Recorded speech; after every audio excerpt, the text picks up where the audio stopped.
Gabriel, obrigado, tá? Pelo seu tempo, pela sua atenção. Eu repito o que eu disse fora do ar. Eu estava bastante animado para essa entrevista. Só ouvi coisa boa de você e já pude confirmar em pouco tempo de te encontrar. Eu queria começar essa entrevista com uma lista, tá? Eleito para a seleção da temporada da atual Championship.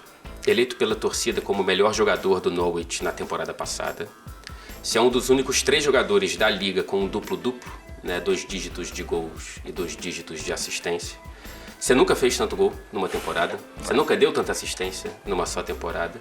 E você foi titular em todas as 44 partidas do Norwich na liga inglesa, na competição. O futebol hoje é um lugar muito feliz para você, né? Bom, primeiramente é um prazer estar aqui, estar falando contigo. Bom, são 3 perguntas assim que me deixam bastante feliz. Eu acho que é um grande reconhecimento do meu trabalho. Não há dúvidas que esse é o meu melhor ano como jogador profissional, não só em números, mas acho que até em termos de desempenho, né? Não só olhando estatísticas. E bom, só alegria, pra ser sincero, só alegria.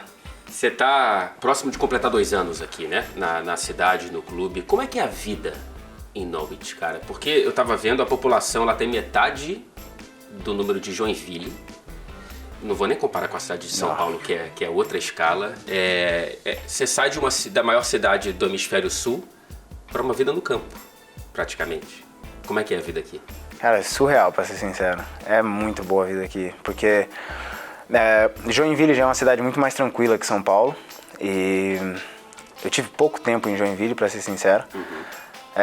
São Paulo é aquela loucura que todo mundo sabe, que é, trânsito, de certa forma tem um certo perigo e ao mesmo tempo tem tudo pra fazer.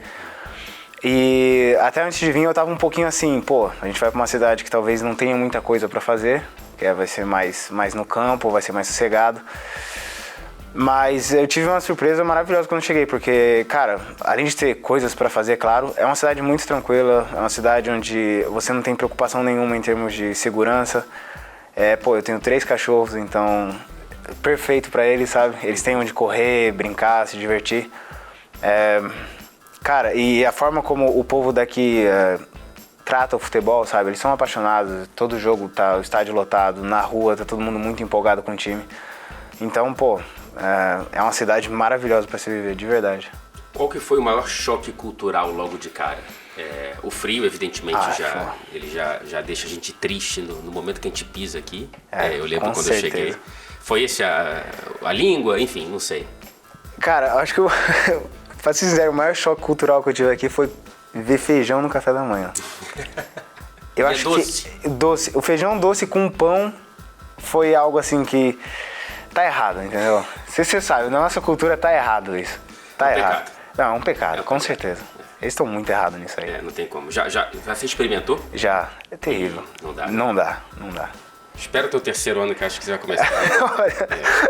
Eu espero que não, porque, espero meu Deus. que não, né? Exatamente. Cara, você fala da torcida, de como o pessoal é apaixonado por futebol. Você sente que não só a torcida, mas como a imprensa e tal, o debate, ele é um pouco melhor do que no Brasil? Ou é diferente? Como é que você compara? Cara, eu acho que é um pouquinho diferente, sim, até porque eu acho que em alguns momentos no Brasil a gente julga, como é que eu posso te dizer, muito acelerado, sabe? Às vezes a gente talvez não assiste um jogo e a gente já faz um julgamento, sabe? E aqui eu tenho a impressão só que eles analisam um pouco mais. Não só você olha estatísticas, como você também assiste o jogo e você vê o desempenho do jogador individual para ver o quão importante ele é pro time.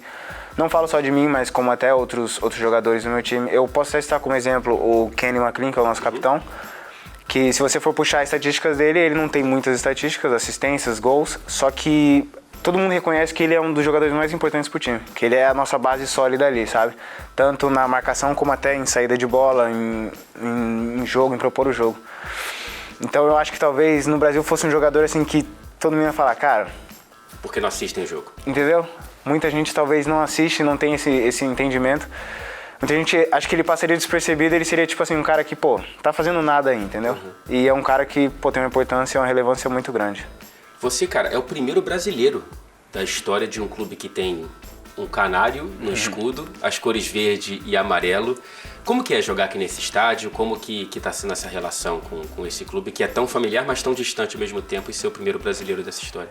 Então, desde que eu cheguei foi algo muito, assim, impactante, porque eu senti que tava todo mundo empolgado com a minha vinda. Assim, é o primeiro brasileiro do clube, é um clube que se identifica com o futebol brasileiro. Então, eu fui muito bem tratado desde que eu cheguei. Eu acho que até o pessoal teve muita paciência comigo, porque nos meus primeiros meses não foi fácil, eu não jogava, também não estava desempenhando um bom futebol. Então, cara, eu sou muito grato à torcida por isso, ao clube também, que é um clube muito familiar, sabe? É um clube assim que cuida do jogador, sabe? Cuida bastante de você. A gente veio de outro país, numa língua totalmente diferente, uma cultura diferente, e eles souberam lá abordar a gente, cuidar da gente. Então, muito grato ao clube e à cidade também. É um clube totalmente diferente do Brasil, assim, da nossa cultura, é claro. Sim. Mas é um clube maravilhoso. Quando eu olho pro mapa de calor, cara, da sua temporada, dá pra te chamar de todo campista. Assim. É impressionante. Acho que tem mais onde você pisou do que onde você não pisou. Você já jogou de primeiro volante, de segundo, camisa 10, um pouco mais pra direita, ultimamente. Como que essa versatilidade, essa visita a outras posições e funções, expandiu a sua compreensão do jogo? Cara, eu sempre gosto de estar jogando, né? Pra mim o mais importante é jogar. Eu sou apaixonado por futebol, então se eu tiver que jogar de primeiro, de segundo, de 10, de ponta, qualquer lugar no campo que me colocar eu vou jogar, porque eu sou feliz em jogar futebol. Mas a gente sabe que hoje no futebol de hoje, no futebol moderno, o jogador que faz mais de uma posição bem feita, é claro, ele tem uma certa vantagem, né? Então, quando esse novo treinador chegou, ele me colocou de primeiro volante, que foi algo novo pra mim. E eu acho que eu botei isso na minha cabeça de uma forma boa. Assim, eu vou aprender a jogar nessa posição, vou tentar extrair o máximo que eu puder, e é mais uma carta pra mim usar dentro do meu leque de opções. Você poderia pensar, cara, vou fazer mais trabalho defensivo, tô longe do gol, mas você levou pro outro Sim, lado. assim, claro que teve aquele pensamento de, tô fora da minha posição, sim. Tô longe do gol. Até penso que, mesmo nessa temporada, onde eu joguei mais de 60% da temporada de primeiro volante praticamente, poderia até ter mais gol e mais assistências, mas eu acho que eu entendi o que o treinador quis fazer comigo naquela colocação, entendeu? Então, depois daquele murmurinho na minha cabeça, daquelas reclamações, eu entendi o meu papel aqui, eu acredito que eu desempenhei bem. E aí o treinador sempre me dando liberdade também para jogar em outras posições, sempre me testando em outros lugares para ver onde eu me sentia mais confortável também. Então eu tenho uma ótima relação com o treinador, e ele também sempre me dá liberdade e sempre mostra total confiança em mim. Então eu acho que eu não podia deixar ele na mão, né? O que é que dá mais prazer? É dar assistência ou fazer gol? Fazer gol. Fazer gol, né? Fazer gol, com certeza. Você já fez uns golaços, cara. Eu tava vendo os melhores momentos impressionantes. Assim. Obrigado. De fora da área, né? Bastante, você pega bem na bola. Como é que você descreveria o seu jogo nesse momento? Quais pontos você acha que mais evoluiu desde que chegou aqui ou nessa temporada, enfim? E quais são mais urgentes para você evoluir? Cara, eu acho que eu melhorei muito a minha confiança, principalmente, desde que eu cheguei aqui. Foi algo crescente. Algo onde eu parei de pensar para jogar futebol, sabe? Hoje eu desfruto mais, é algo que eu acho que evoluiu muito para mim. Eu acho que defensivamente eu evoluí demais, principalmente porque a partir do momento que eu mudei para primeiro volante, eu tive que evoluir, não tinha jeito. E aqui o futebol é muito físico, então você tem que estar preparado. Eu ainda acho que eu tenho muito a evoluir em termos de agressividade, eu acho que ainda posso driblar mais. Às vezes eu acho que eu ainda posso ser um pouquinho mais egoísta. Se é que você me entende assim. Sim. Mas eu acho que eu tô em constante evolução desde que essa temporada começou, sabe? Desde o começo, meio, fim, eu acho que eu tô em constante evolução. Sempre que eu pego uma posição diferente também é mais um ponto a evoluir. E eu acho que cada posição no campo ele te determina algo a evoluir. Então quando eu joguei de primeiro, eu tava evoluindo mais até em termos defensivos. Quando eu joguei mais como um 10 ou como um 8, eu até melhorei mais assistências, a minha visão de jogo também melhorou muito. E hoje, jogando mais como um ponta, meio, eu acho que eu ainda estou evoluindo mais em termos de drible, de enfrentamento, de individualidade e até nesse ponto mais egoísta também, sabe? Sim. De tomar responsabilidade e tentar fazer as coisas acontecer pro time. Cara, quando tem debate futebol brasileiro, futebol inglês, enfim, comparar e tudo mais, uma coisa que chama muita atenção de fora é o tempo que você tem para pensar com a bola no pé entre um campeonato e outro. É verdade? É muito mais rápido aqui? Cara, em determinados jogos, sim. Em determinados jogos, sim. Eu acho que não é todo jogo, não dá pra... É claro que se você pegar um jogo grande no Brasil, um clássico, alguma coisa, você não tem tempo para pensar. Em determinados outros jogos você tem bastante tempo para pensar. E aqui eu acho que é a mesma coisa. Se você pega os jogos ali do top 8, top 10 da Championship, são jogos assim extremamente de pressão alta, até alguns jogos são marcação individual, então você realmente não tem tempo. Em outros você tem mais tempo. Uhum. Então é parecido até. É bem similar. Exagera, talvez, então, nessa crítica? É que eu acho que aqui os jogadores são mais fortes fisicamente, sabe? No Brasil a gente tem ainda aquele negócio de, pô, o cara é técnico, eu vou botar ele pra jogar. Aqui tem times que o mais baixo tem 1,85m e é gigante, entendeu? Então mesmo quando você ainda tem um tempinho pra jogar, o cara da sua frente ele é enorme, ele consegue te parar. Então eu acho que essa é um pouco a diferença, sabe? O futebol brasileiro às vezes ele rola mais fluido do que em determinados jogos aqui. Então, eu queria aproveitar que você puxou esse aspecto físico do jogo e voltar num dado que me chamou muita atenção, cara. Você jogou todos os jogos como titular, né? Na Championship. Dos 44 jogos até a gravação dessa entrevista, você terminou o jogo em campo sem ser substituído em 38. Você só foi substituído em 6 das 44 partidas. Em apenas uma você saiu antes dos 35 do segundo tempo. A sua média é de 89 minutos por jogo. Cara, no futebol tão físico, o seu físico também está se mostrando, no mínimo, confiável. Sim, eu acredito que desde a minha saída do Brasil, outro aspecto que eu acho que eu evolui também, minha alimentação eu evolui bastante. Meu cuidado com o corpo também eu evolui bastante. Feijão doce no café da manhã. Feijão doce, pô. Eu acho que se eu comesse feijão doce eu tava mal demais. Não, mas eu acho que é mais assim em termos de... A minha alimentação mudou, meu sono mudou, tudo se regulou mais. Eu acho que a maturidade que eu adquiri quando eu cheguei aqui foi algo que me ajudou também a estar nesses jogos bem, assim, não só participando do jogo, mas estar os 90 minutos assim inteiro.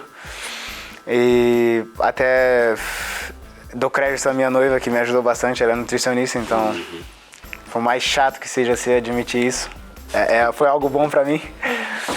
Então eu espero que ainda nesse resto de temporada nada aconteça e eu continue aí, né?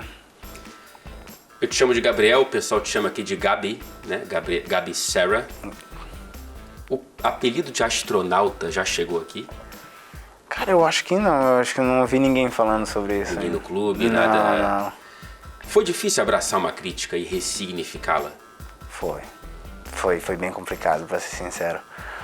Cara, foi um momento onde... Como é que eu posso descrever? Foi um momento de desespero na minha vida, por assim dizer. Porque eu vi a minha... Como é que eu posso dizer? A oportunidade da minha vida indo por água abaixo. Então... depois que as coisas melhoraram, é claro, se leva na sacanagem e passou, acontece, mas naquele momento foi complicado. Hoje é passado, hoje eu levo numa boa, amadureci muito depois disso, mas naquela época foi bem difícil. Você gosta do apelido? Eu gosto, é legal. Eu acho que... Eu não gosto de levar as coisas pro coração, né? Eu evito isso, então eu acho que dependendo das críticas, como foram, de certa forma eu mereci, porque querendo ou não, futebol é isso. É claro que, uma ameaça ou alguma coisa assim não é futebol, mas a gente, eu jogava num clube com 20 milhões de torcedores. Um clube que ganhou 3 Mundial, 3 Libertadores, dito praticamente o maior clube do Brasil. Não dá pra simplesmente jogar qualquer futebol e você achar que tá tudo certo, né? Então, de certa forma, eu acho que eu demorei, mas eu amadureci pra entender que assim, as pessoas me criticam porque querendo ou não tô desempenhando o meu melhor papel. Até que é o momento onde eu comecei a desempenhar um melhor papel, tudo mudou ao meu favor, entendeu? Mesmo as críticas se transformaram em algo que hoje a gente ri e acha legal. Então, eu acho que de certa forma algumas foram muito justas e mesmo que foi um momento doloroso, acho que também foi um momento que me serviu para amadurecer e a crescer bem. É um apelido que acho que encapsula a tua superação, né? A virada de página. Porque você surge, e você pode me corrigir se estiver errado a qualquer momento, por favor, numa geração em que você não era o nome mais badalado da base de Cotia. Você bate no profissional e volta pra base em certo momento. Cara, como é que fica a cabeça? Pois é. Isso foi uma das coisas que, assim, me gerou um desespero, né? Porque eu acho que em determinado momento as pessoas pensam que, assim, o cara entra no jogo, ele tá nervoso e, pô, é um pipoqueiro ou alguma coisa assim. Mas, pô, a gente tem toda uma coisa por trás, né? A gente já viu muitos jogadores que subiram profissional e, não desmerecendo, mais hoje jogam uma Série D, ou não tem divisão, ou acabou a carreira. Então a gente nunca sabe o que o futuro reserva, né? Então, pô, eu não tava com o meu nome feito no profissional, era um jogador vindo da base, tava mal. Tive um herói que todo mundo sabe que foi Fernando Diniz, mas entra um momento assim de desespero na vida da pessoa e você se coloca num buraco onde, às vezes, naquele momento você não vê uma saída, entendeu? Então, assim, eu ia pro jogo, pô, com medo de fazer alguma coisa errada, de prejudicar o time, de prejudicar a minha carreira, porque talvez depois daquilo dali eu ia pro banco, talvez fosse emprestado e talvez hoje eu não estaria aqui, vivendo tudo que eu tô vivendo. Então, cara, foi um momento assim de muito desespero pra mim, de verdade. E quando as coisas giraram pra um momento melhor, foi ali que eu entendi que, assim, talvez eu tivesse que passar por aquilo pra amadurecer, sabe? Cara, a gente começou a entrevista falando que você tá desfrutando, que hoje você não pensa, que hoje você só joga e tá feliz. E talvez você estivesse pensando demais. Com certeza. Nada. Com certeza. Porque, cara, não só eu, como acho que vamos pegar 90% dos jovens do Brasil, você entra no futebol porque você ama o futebol e também porque o futebol é a mudança de vida pra você. Você sabe a realidade do nosso país. E pra mim foi a mesma coisa. Então, cara, não que eu tivesse que pensar demais, mas eu tinha uma responsabilidade enorme. Não só comigo ou com o meu clube, mas com a minha família também. Mudar a vida da minha família. Tirar a minha família de onde eu estava vivendo, dar uma vida melhor pra eles. Então, cara, eu com certeza estava pensando demais. Talvez em determinados momentos nem pensando em aspectos assim futebolísticos, mas pensando na minha vida no geral, sabe? E eu acho que a partir do momento em que eu tive uma conversa, ferrada, maravilhosa com o Diniz antes da minha carreira mudar, onde eu parei de pensar e eu foquei no que eu tinha que fazer, que era jogar futebol. Porque se você parar pra pensar, você foca no futebol e depois o que você faz dentro do campo é a consequência do que vem por fora. Então, eu acho que a partir do momento que eu foquei nisso, as coisas melhoraram. Cara, enfim, depois desse episódio e dessa virada, vocês conquistam o Paulistão, né, cara, em 2021. Acho que o São Paulo tava numa fila de 9 anos, né, sem conquistar nada. A sensação de devolver a grandeza ali para um gigante do futebol brasileiro, imagino que tenha sido também outro peso que saiu dos seus ombros. Com certeza. Acho que todo time que chegava ali carregava uma pressão que não era deles, é claro, cada novo jogador, mas você pegou, tá no clube, aceita a bronca e vambora, né? Então, quando a gente ganhou, cara, foi surreal, foi mágico. Eu lembro que a gente saiu até do Morumbi naquele dia, tava todo mundo ao redor. O pessoal até tentou invadir o Morumbi, eu quase perdi minha medalha. Foi um absurdo, cara. Alguém tentou puxar, foi isso? Os caras invadiram, cara. Os caras invadiram o estádio, então a gente foi tudo pra dentro do vestiário de novo. E eu não sei se puxaram de propósito ou não, mas tava todo mundo muito empolgado, né? Então, cara, foi um dia mágico, pra ser sincero. E eu acho que depois daquele dia eu ainda pensei, não sendo ingrato por aquele momento, mas foi algo assim que me marcou e eu pensei, cara, a gente tem que ganhar mais coisas, sabe? Acho que o Paulista é muito pouco pro tamanho desse clube. É muito pouco. Sabe? Então eu acho que eu fiquei até mais motivado depois daquele dia. Como é que é a sua relação com o São Paulo hoje? Você acompanha os jogos? Teve o título da Copa do Brasil, imagino que você assistiu. Com certeza. Não, sempre que dá, porque o jogo 9h30 da noite no Brasil é complicado aqui, né? Sim. Mas o jogo de domingo, de sábado, assim, que tem um horário melhor pra mim, eu sempre acompanho. E quando eu não acompanho, eu sempre olho os melhores momentos, olho as estatísticas.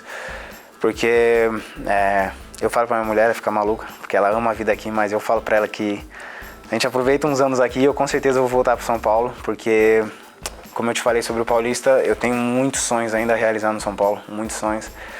E às vezes eu fico até meio ansioso de voltar, porque hoje, depois de 2 anos que eu saí, eu me sinto um jogador muito melhor, muito mais maduro.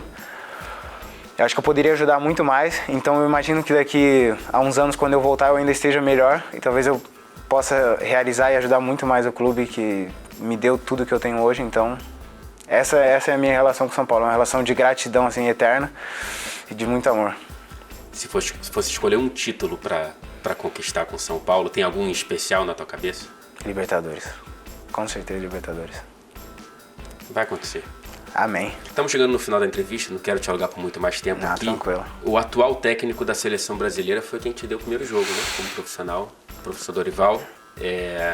O quanto que isso pode te aproximar de outro verde e amarelo? Você tem contato com ele? Ele já te procurou? Enfim, como é que a seleção brasileira ela faz parte dos seus sonhos, evidentemente, né? Não, com certeza. Então, a minha relação com o Dorival, na verdade, ela é bem normal. Eu tive a oportunidade com ele em 2017. Eu reencontrei com ele algumas vezes, acho que na época ele trabalhava no Ceará, eu acho que eles foram lá no CT também, que eles estavam treinando por lá. Eu vi ele ano passado, quando eu fui lá visitar meus amigos no São Paulo, ele estava lá ainda, a gente conversou e tudo mais. Mas é uma relação, sim, profissional, né? Como acho que tudo tem que ser, o Dorival é uma pessoa fenomenal e ao mesmo tempo ele tem aquela distância do treinador que é específica dele, acho que é por isso que todo mundo gosta dele também. Ele sabe ser profissional e sabe ser humano no momento certo e... Cara, a minha relação, meu maior sonho de vida envolve a seleção brasileira, que é jogar uma Copa do Mundo e quem sabe ganhar, né? Mas eu tô bem, assim, paciente, sabe? Eu não penso muito nisso porque diante do que eu tenho hoje, eu tenho mais 2 jogos de Championship, se Deus quiser playoffs. E aí, se Deus quiser, estando na Premier League ano que vem, talvez a gente comece a sonhar com isso, sabe? Eu acho que eu gosto de tentar ter uma análise justa, sabe? E também mostrar o que eu posso mostrar dentro de campo. Acho que é assim que você acaba se convocando, né? Jogando futebol. Dá pra dizer então que é um astronauta com os pés no chão? Com certeza. Com certeza. Obrigado, Gabriel. Eu que agradeço. Obrigado, de coração.